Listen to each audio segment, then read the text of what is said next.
বিসমিল্লাহির রহমানির রহিম। আসসালামু আলাইকুম সুপ্রিয় দর্শক, আশা করি যে যেখান থেকে ভিডিওটি দেখছেন আল্লাহ সুবহানাহু ওয়া তাআলা সবাইকে ভালো রেখেছেন। আজকে আপনাদের সাথে শেয়ার করব অসাধারণ একটি কেকের রেসিপি নিয়ে, স্পঞ্জ কেক। এই স্পঞ্জ কেকটা কিন্তু খুবই চড়া মূল্যে বাজার থেকে কিনতে হয়, আর বর্তমান এই দ্রব্যমূল্যের যুগে আরও বেশি কিন্তু দাম বেড়ে গেছে। তো আমরা কিভাবে ঘরেই চুলায় এবং সাধারণ উপকরণ দিয়ে স্পঞ্জ কেক তৈরি করতে পারি সেই রেসিপিটা আপনাদের সাথে শেয়ার করব। আমি কিছু টিপস অ্যান্ড ট্রিক্স শেয়ার করেছি আপনাদের সঙ্গে, যেগুলো ফলো করলে আপনারাও ইনশাল্লাহ এরকম নরম, তুলতুলে আর সফট স্পঞ্জ কেক বানাতে পারবেন। তো চলুন দেখি কিভাবে কেকটা তৈরি করি। আমি কেক তৈরি করার জন্য কিছু উপকরণ নিয়েছি। তার মধ্যে ময়দা, cornflour, baking soda, baking powder, তেল, চিনি, এছাড়াও কোকো পাউডার। তো প্রথমে আমি কি করব, একটি লাভ শেপের মোল্ড নিয়ে নিয়েছি, আর এই মোল্ডটাতে নিচে আমি অয়েল ব্রাশ করে নিব, আর যে লেখালেখির কাগজ থাকে সেই লেখালেখির কাগজ বিছিয়ে দিব। কোনো বাটার পেপার আমি এখানে ইউজ করিনি। আমি চাই সবসময় ঘরে থাকা উপকরণ দিয়েই যেন আমরা খাবারগুলো বানাতে পারি, সেই চেষ্টা। এখানে একটা জিনিস খেয়াল রাখবেন, কেকের মোল্ডের চতুর্দিকে কখনই অয়েল ব্রাশ করতে যাবেন না, কারণ কেকের মোল্ডের চতুর্দিকে যদি অয়েল ব্রাশ করা হয় তাহলে কিন্তু কেকটা চুপসে যাওয়ার সম্ভাবনা থাকে। তাই কেকের মোল্ডের নিচেই সবসময় অয়েল ব্রাশ করতে হবে। এরপরে আমি শুকনো উপকরণগুলো চেলে নিব। একটা বোল নিয়ে নিয়েছি, আর একটা চালনিতে আমি 1 কাপ ময়দা দিয়েছি, সাথে দিয়েছি 1 টেবিল চামচ কর্নফ্লাওয়ার, আর 1/3 কাপ কোকো পাউডার, আর দিয়েছি 1 চা চামচ বেকিং পাউডার, আর 1/2 চা চামচ বেকিং সোডা। আমি এখানে দিয়েছি একটুখানি লবণ, আর দিয়েছি 1 চা চামচ ভ্যানিলা পাউডার। এখন এই সবগুলো উপকরণকে ভালোভাবে চেলে নিতে হবে। এখানে আরেকটা টিপস আমি আপনাদের সঙ্গে শেয়ার করি। স্পঞ্জ কেকের বেলায় শুকনো উপকরণগুলো আমরা চেলে নিই, এই চালাটা কিন্তু বারবার করে চালতে হবে, বিশেষ করে 5 থেকে 6 বার চেলে নেবেন, তাহলে স্পঞ্জ কেকটা খুব সফট হয়। এরপরে আমি ডিম নিয়েছি 4টা, আর খুব সাবধানে ডিমের মধ্যে থেকে কুসুমগুলোকে আমি আলাদা করে নিব, যেন ডিমের কুসুমগুলো সাদা অংশের মধ্যে না থাকে। এখানে যে বোলটা আমি নিয়েছি, খেয়াল রাখবেন সেই বোলটা যেন অবশ্যই ভিজা না হয়, বোলটা যেন শুকনো হয়, কোনো রকম পানি যেন না থাকে। আর বিটার মেশিনের যে কাঁটাগুলো থাকবে সেই কাঁটাগুলোর মধ্যেও যেন কোনো রকমের পানি কিংবা ময়লা না থাকে, তাহলে কিন্তু ফোমটা তৈরি হবে না। এখন বিটার মেশিনের প্রথমে আমি দুইয়ে দিয়ে বিট করে নিব 1 মিনিট পর্যন্ত। এরপর আমি আস্তে আস্তে বিটার মেশিনের পাওয়ারটাকে বাড়াবো, 2 থেকে 3, 3 থেকে 4, এইভাবে করে আমার মেশিনের 5 পর্যন্ত আছে। আমি 1 মিনিট পর পর বিটার মেশিনটাকে রেস্ট দিয়ে দিয়ে আমি বিট করে নিব। 5 থেকে 6 মিনিটের মধ্যেই কিন্তু ডিমের সাদা অংশটা দারুণ ফোম তৈরি হয়ে যাবে।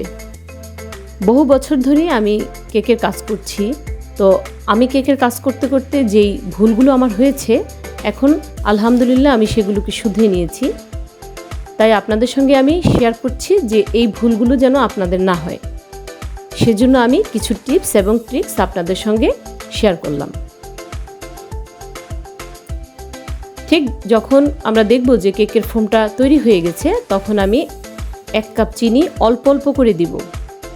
অল্প অল্প করে দিলে কিন্তু চিনিটা এই ফোমটার সঙ্গে ভালোভাবে মিশবে, অন্যথায় একসঙ্গে যদি দিয়ে দিই তাহলে কিন্তু ফোমটার সঙ্গে মিশবে না, আর ফোমটা নষ্ট হয়ে যাবে।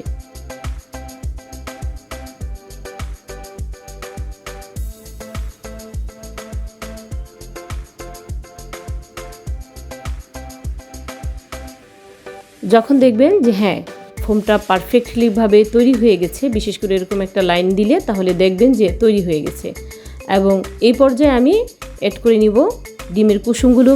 ডিমের কুসুমগুলো কিন্তু আমি একই সঙ্গে দিব না, অল্প অল্প করে দিব।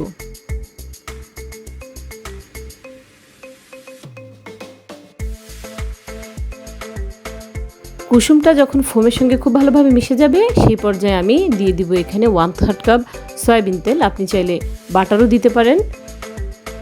আচ্ছা, সয়াবিন তেল দেওয়ার পরে কিন্তু এরপর বেশিক্ষণ আর বিটার মেশিন চালানো যাবে না। এর পর্যায়ে আমি শুকনো উপকরণগুলোকে আস্তে আস্তে করে দিয়ে নিব। আমি 3 থেকে 4 বারে শুকনো উপকরণগুলোকে মিশাবো। দেখুন একটি হ্যান্ড হুইস্কের সাহায্যে আমি কিভাবে মিশাচ্ছি। আমি যেই পদ্ধতিতে মিশাচ্ছি এটাকে বলে ফোল্ডিং মেথড। আপনার হাত ঘুরবে না, কিন্তু যে হ্যান্ড হুইস্কটি দিয়ে খুব ভালোভাবে আস্তে আস্তে করে মিশিয়ে নিতে হবে। আমি পুরোটা 3 থেকে 4 বারে ঠিক এই পদ্ধতির মাধ্যমে মিশিয়ে নিয়েছি। আমার কাছে মনে হয়েছে ব্যাটারটা একটু ঘন, তাই এই পর্যায়ে আমি 2 টেবিল চামচের মতো পানি মিশাবো। আপনি চাইলে তরল দুধও মেশাতে পারেন এবং একটি স্প্যাচুলা দিয়ে খুব ভালোভাবে নিচে থেকে উপরে এনে পানিটার সঙ্গে ব্যাটারটা মিশিয়ে নিতে হবে। এখন আমি যে মোল্ডটা তৈরি করে রেখেছিলাম সেই মোল্ডের মধ্যে পুরোটা ব্যাটার ঢেলে নিব। এই পর্যায়ে খুব ভালোভাবে মোল্ডটা ধরে উপর থেকে নিচের দিকে ট্যাপ করতে হবে।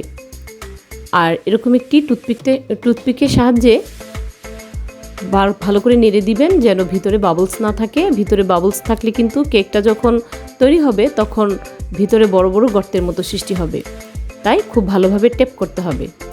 আমি আগে থেকেই চুলায় একটি নর্মাল সিলভারের যে কড়াই থাকে সেই কড়াইটা বসিয়ে দিয়েছিলাম আর 10 মিনিট ধরে এটাকে আমি হিট করেছিলাম। এখন একটি স্ট্যান্ড দিয়ে আমার সেই কেকের মোল্ডটা দিয়ে দিলাম এবং ঢেকে দিলাম। 30 মিনিট পর আমি একবার চেক করলাম, আমার কেকটা হয়নি, তাই আমি আরও 5 মিনিট দিয়ে রাখবো। 5 মিনিট পর আমি চেক করব কেকটা হয়েছে কিনা। দেখুন এবার কিন্তু কাঠিটা এসেছে, তার মানে বুঝতে হবে কেকটা আমাদের ডান। নামিয়ে নিয়ে আসলাম আমি গরম থাকতে। এখানে আরেকটা টিপস আপনাদের সঙ্গে শেয়ার করি, কখনই গরম থাকা অবস্থায় চুলার মধ্যে কেকটা রাখা যাবে না। কেকটাকে গরম থাকা অবস্থায় বাইরে নিয়ে আসতে হবে। একটি নাইফের সাহায্যে আমি চতুর্দিক থেকে এভাবে ছাড়িয়ে নিব কেকটাকে। একটা স্ট্যান্ডের উপরে কেকটাকে ঢেলে আমি ঠান্ডা করতে দিব। 30 থেকে 35 মিনিট পর ফিরে এলাম। কেকটা মোটামুটি ঠান্ডা হয়ে গেছে। দেখুন কি অসাধারণ তুলতুলে আর সফট হয়েছে। মাশাআল্লাহ করে আমার কেকটা কিন্তু খুব সুন্দর সফট আর তুলতুলে হয়েছে। এখন আমি আপনাদেরকে কেটে দেখাবো। আমি এই কেকটাকে 2 ভাগে ভাগ করে নেব, আপনি চাইলে কিন্তু 3 ভাগে ভাগ করতে পারেন। আচ্ছা, কেক কাটার জন্য অবশ্যই কিন্তু ব্রেড নাইফ ব্যবহার করতে হবে। যে নাইফগুলোর মধ্যে দেখবেন কাটা কাটা আছে সেই নাইফগুলো দিয়ে কিন্তু কেক কাটতে হয়। সাধারণ যে নাইফ আমরা সাধারণত শাকসবজি কাটার জন্য ব্যবহার করি সেগুলো দিয়ে কিন্তু কেক কাটলে কেকটা খুব ভালোভাবে কাটা যায় না। তৈরি হয়ে গেল অসম্ভব মজাদার সফট তুলতুলে স্পঞ্জ কেক। আমি এই কেকটাকে একেবারেই কোনো রকম নজেল ছাড়াই ডেকোরেশন করব। সেই ডেকোরেশনটা যদি দেখতে চান তাহলে চোখ রাখতে পারেন পরবর্তী ভিডিওতে। সুপ্রিয় সুধী, আজকে আমার এই আয়োজন যদি আপনাদের ভালো লেগে থাকে তাহলে প্লিজ আমার চ্যানেলটাকে সাবস্ক্রাইব করে পাশে থাকবেন আর আমার ভিডিওতে একটি লাইক দিয়ে দিবেন। সবাই ভালো থাকবেন। আফিয়াতোস।